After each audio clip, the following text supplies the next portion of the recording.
안녕하세요. 스타트업 성공과 실패, 마일스톤에 대해서 강의할 김승환 교수입니다. 반갑습니다. 저는 평택대학교 창업보육센터장을 맡고 있고요. 지금 창업학을 가리키고 있는 교수입니다.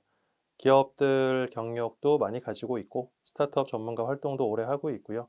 여러 기관에서 스타트업 관련된 강의, 심사, 멘토링 진행하고 있습니다.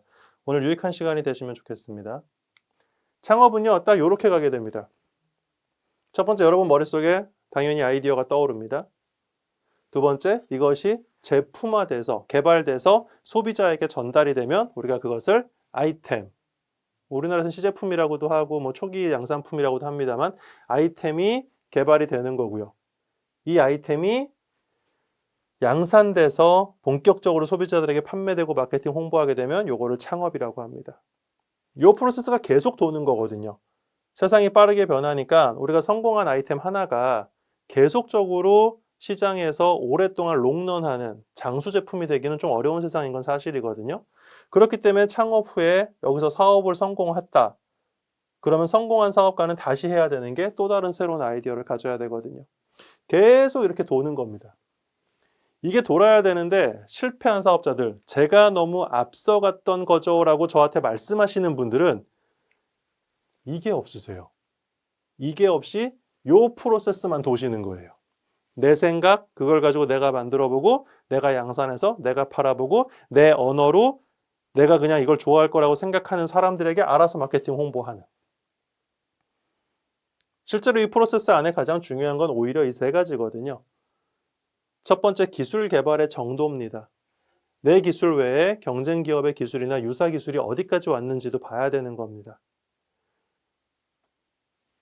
요즘 전기차 한참 유행인데 배터리 시장에서 우리나라가 상당히 선두적인 위치에 있거든요. 하지만 일론 머스크가 이 배터리를 테슬라에 들어가는 배터리를 자체 개발하겠다. 3년 정도 후부터 지금의 절반 값의 전기차들을 보급하겠다라고 하면서 우리나라 배터리 업체들이 발칵 뒤집힌 일이 있었거든요. 우리의 기술만 봐야 되는 게 아니고 우리의 기술도 봐야 되지만 경쟁자 유사 서비스를 제공하고 있는 사람들의 기술도 봐야 되고 소비자의 니즈 변화도 계속 봐야 됩니다. 대형마트 점점 사라지고 있고 즉 규모의 경제, 많이 팔면 팔수록 싸게 팔 수 있는 또 많이 사면 살수록 싸게 살 수 있는 규모의 경제를 대상으로 하는 마트들은 지금 사라지고 있고 속도의 경제라고 하죠. 마켓컬리라든지 쿠팡 로켓 배송, 새벽 배송 이런 것들은 굉장히 성공을 거두고 있거든요. 당연한 거죠. 3인 가구, 4인 가구에서 1인 가구로 변화가 되면서 그 1인 가구들은 많이 사면 싸게 살 수 있는 마트를 가야 될 일이 줄어들고 있거든요. 소비자의 니즈가 당연히 변하는 겁니다. 1인 가구라는 건 그 한 명의 가구원이 경제 생활을 하고 있다는 얘기거든요. 그러면 마트의 영업시간 동안에 이 사람은 직장에 있거든요. 그럼 내가 집에 있는 시간에 무언가를 갖다 줄 사람이 필요한 게 1인 가구거든요.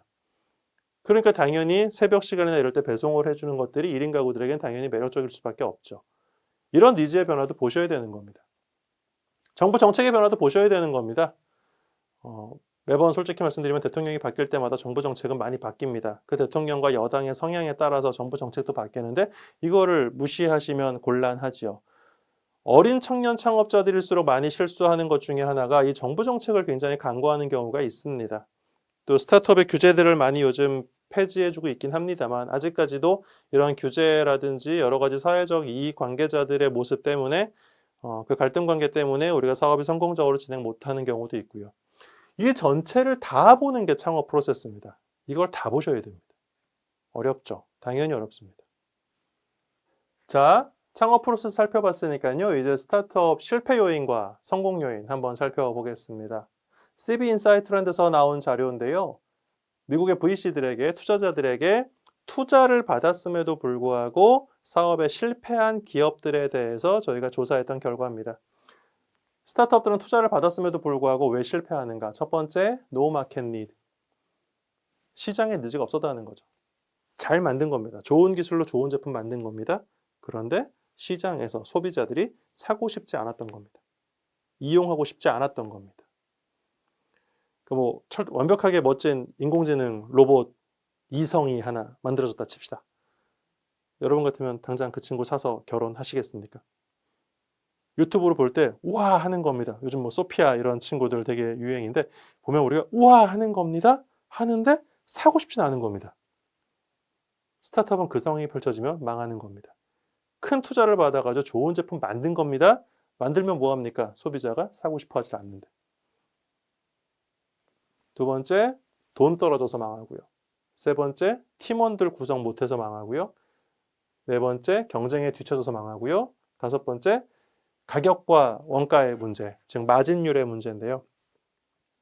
스타트업 제품을 비싼 돈 주고 사줄 만한 소비자들은 많지 않거든요. 그래서 싸게 파는데 원가는 높아지는. 그럼 마진율이 너무 작죠. 이렇게 해서 실패하는 경우 이 다섯 가지가 가장 대표적인 실패 원인이다라는 겁니다. 근데 보시면 아시다시피 42% 시장이 원하지 않는 제품을 만들어서 망했다라는 게 가장 많습니다. 성공 요인은 첫 번째가 타이밍입니다. 시의적절했느냐. 여러분 지금 마스크 창업하면 될까요? 아닐 가능성이 크죠. 마카롱? 글쎄요. 애매하죠.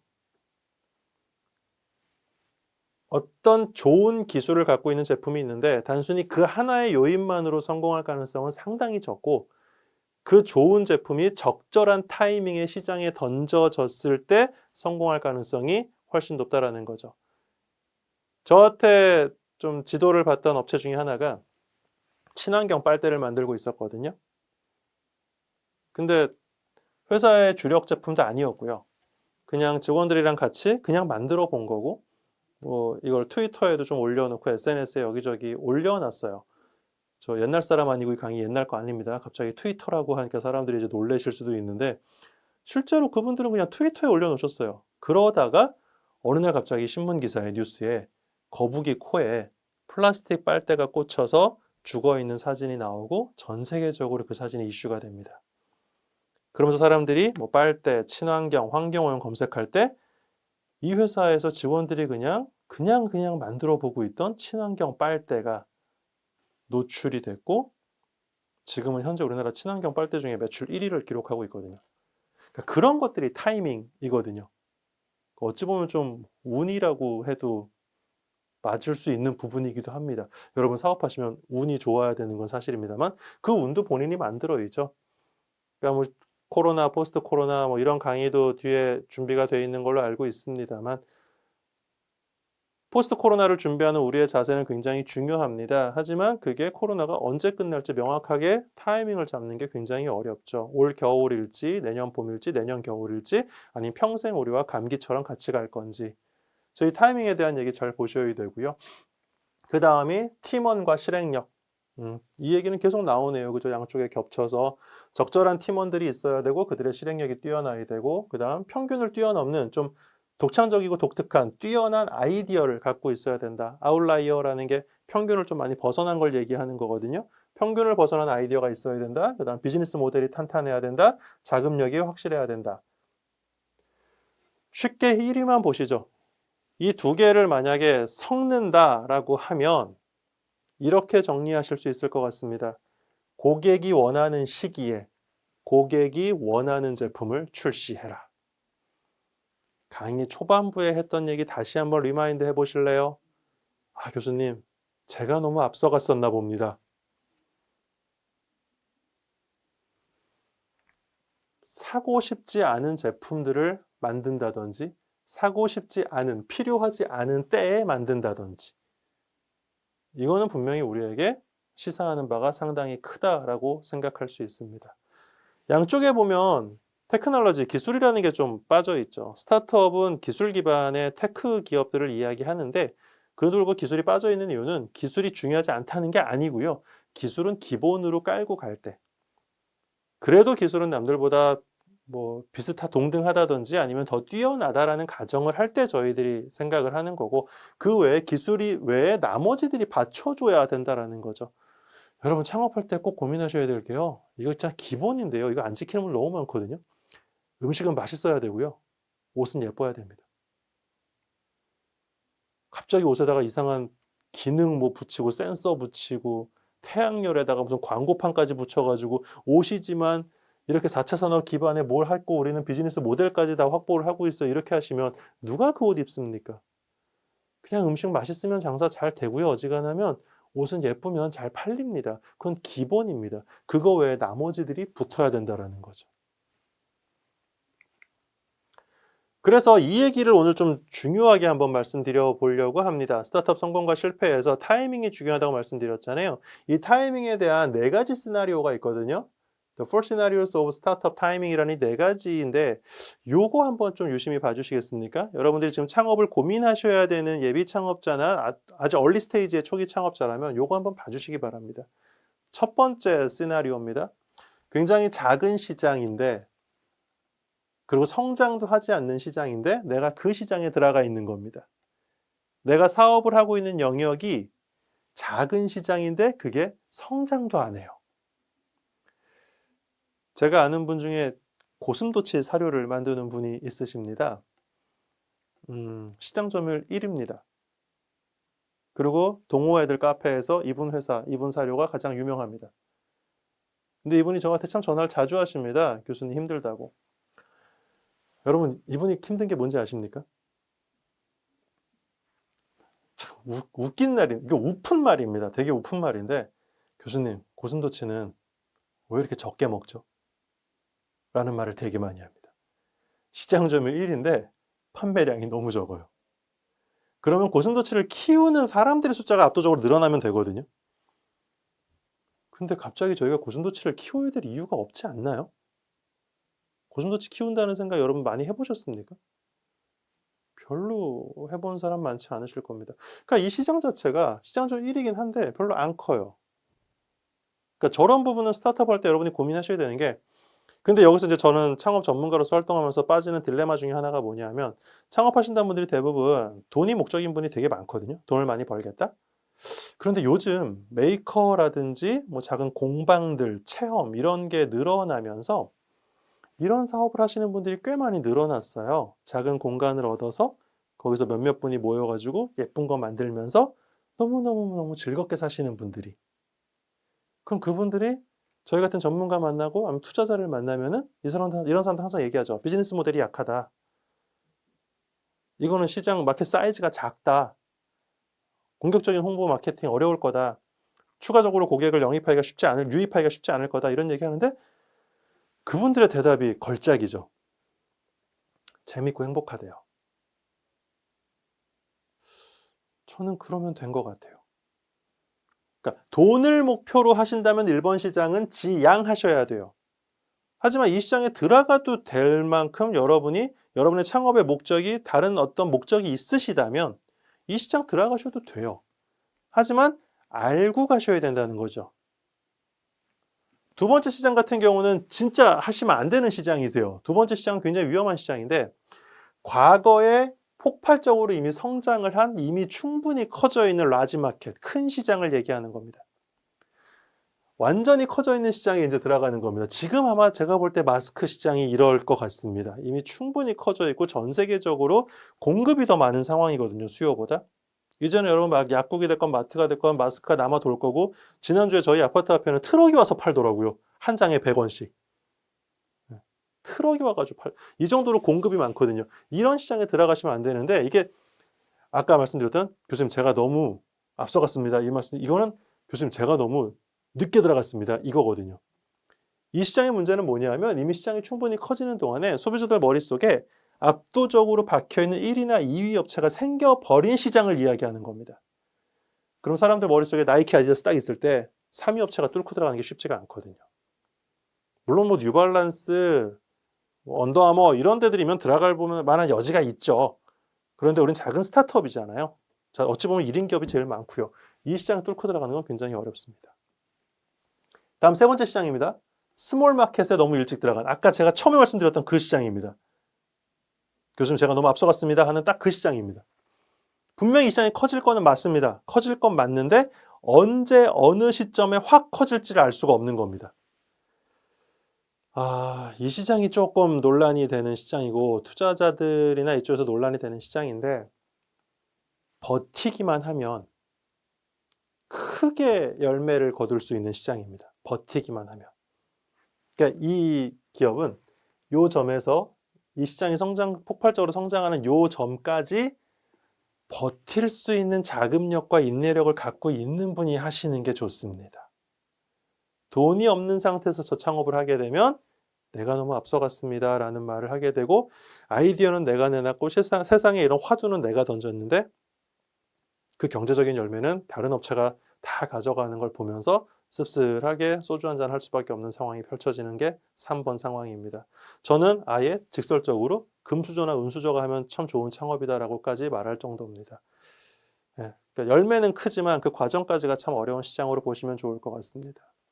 네 번째 시장, 이론적으로는 스타트업들에게 제일 좋은 시장이라고 저희가 얘기하는 겁니다. 지금 작은 시장인데 굉장히 빠르게 확 커져버릴 시장. 여러분 눈에 이 시장을 찾아내는 것이 가장 핵심입니다. 그래서 포스트 코로나에 대한 트렌드라든지 트렌드 환경 같은 것들을 많이 보시면 좋을 것 같습니다. 그럼 결국 마일스톤이라는 게 뭐냐? 이정표를 얘기하는 거거든요. 우리 영화 같은 거 보면, 옛날 영화 보면 나무를 이렇게 해서 이쪽 어디세요, 이쪽 어디 가세요 이렇게 나오는 이정표 있잖아요. 그 이정표를 우리가 마일스톤이라고 하는데, 경영에서는 프로젝트를 처음부터 끝까지 진행하는데 각 단계별로 시기별로 필요한 이벤트들을 다 적어 놓은 걸 얘기합니다. 대표적으로 아이템 개발 로드맵, 채용 계획, 자금 계획, 시장 진입 로드맵들을 이야기합니다. 그래서 딱 스타트업 마일스톤은 이 얘기를 하는 겁니다. 제일 위는 이제 마지막 얘기고요. 첫 번째, 만들 수 있는가? 언제 만들어야 되는가? MVP 언제 만들고, 시제품은 언제 만들고, 양산은 언제 할 것인가? 이 얘기가 나와야 되는 겁니다. 이때는 이제 특허 출원의 시기도 나와야 되는 거고, 경쟁 기업의 기술들도 봐야 되는 거고요. 그 다음 마일스톤은 시장 가능성과 판매 가능성인데요. 어느 시기에 어떤 시장이 생겨날 것이고 어떤 트렌드가 나타날 것이다 하는 것을 살펴보는 게 바로 이 두 번째 이야기입니다. 우리가 제품을 하나 만들어서 개발해서 판매하기까지 상당히 오랜 시간이 걸리는 게 보통이거든요. 그럼 그게 1년이 돼도 좋고 2년이 돼도 좋고 5년 뒤, 10년 뒤를 보셔도 상관없는 건데, 그때 시장과 소비자가 어떻게 변할 것인지 그 트렌드를 바라봐야 되는 게 마일스톤의 두 번째 영역이고요. 세 번째 영역은 이제 대부분의 이쪽은 솔직히 자금 얘기입니다. 이 일들을 하는 데 있어서 이때쯤 돈이 얼마가 들 거고, 이런 걸 하기 위한 사람을 뽑을 때 돈이 얼만큼 들 거고, 이때 마케팅 홍보를 하기 위해서 돈이 얼만큼 들 거고, 이것들을 쭉 다 해봤을 때 결국 우리가 얼마만큼의 기간 동안에 얼마만큼의 돈과 사람과 기술이 필요할 것인지를 일일이 다 적어 놓은 것을 마일스톤이라고 합니다. 결국 이것들을 다 하고 났을 때 이 마일스톤대로 진행이 되면 우리 회사가 살아남아 있을 것이냐, 소비자가 우리를 선택하고 우리의 제품을 돈을 주고 사려고 할 것인가 하는 상품 가능성으로 결국 귀결되는 이야기가 되는 것입니다. 스타트업의 실패, 성공 굉장히 명확합니다. 소비자가 사주면 성공하는 것이고 안 사주면 실패하는 것입니다. 제가 볼 때 10수년간 창업자들을 수없이 만나고 다니면서 느낀 것은, 대한민국 같은 경제 수준에 대한민국의 창업자들의 지적 수준과 학력 수준, 그리고 직장 경험들을 살펴보면 나쁜 제품은 많지가 않습니다. 오히려 한 가지의 문제가 발생합니다. 그 제품을 누가 좋아할지 타겟팅을 잘 못 잡는다든지, 이 제품이 시장에서 언제쯤 환영받을지에 대한 타이밍 설정을 미스하는 경우가 굉장히 많다는 겁니다. 그래서 여러분들은 이 시기별 마일스톤을 짜보셔야 됩니다. 마일스톤 제일 정밀하게 잘 짜는 데가 제약회사입니다. 여러분 뉴스에 쥐를 가지고 이런 실험을 해서 이런 병을, 비만을 막을 수 있는 유전자 하나 발견했다라고 하면 그게 약으로 개발돼서 나오기까지 얼마 정도 걸리는지 아십니까? 20년에서 30년이 걸립니다. 제약회사는 그런 실물질이 하나 발견되면요 30년짜리 마일스톤을 짭니다. 그리고 그것을 프로젝트로 진행을 합니다. 제가 제약회사들을 컨설팅하고 교육을 하면서 제일 놀랬던 게 바로 그 마일스톤 부분입니다. 근데 우리 창업자들에게 물어보면 1년짜리 마일스톤도 잘 못 짜십니다. 그냥 정부 지원 사업 들어가서 정부 자금 받아내고 그냥 쓰는데 급급하고, 이 사업 협약 기간 동안에 시제품 만드는데 급급하시고, 이런 경우를 너무 많이 보거든요. 그러니까 여러분들은 당장 이런 거에 대해서 내용을 숙지하셔야 되고 한번 문서로 적어보시고 사업 개설한 이름에 내가 부족한 부분이 어디 있는지를 찾아보시는 게 성공, 실패, 마일스톤의 핵심적인 가이드라인을 잡아줄 가능성이 큽니다. 꼭 한번 시도해 보시고 이러한 내용들을 가지고 여러분들이 실습해 보시고 고민해 보시는 시간이 있었으면 좋겠습니다. 감사합니다.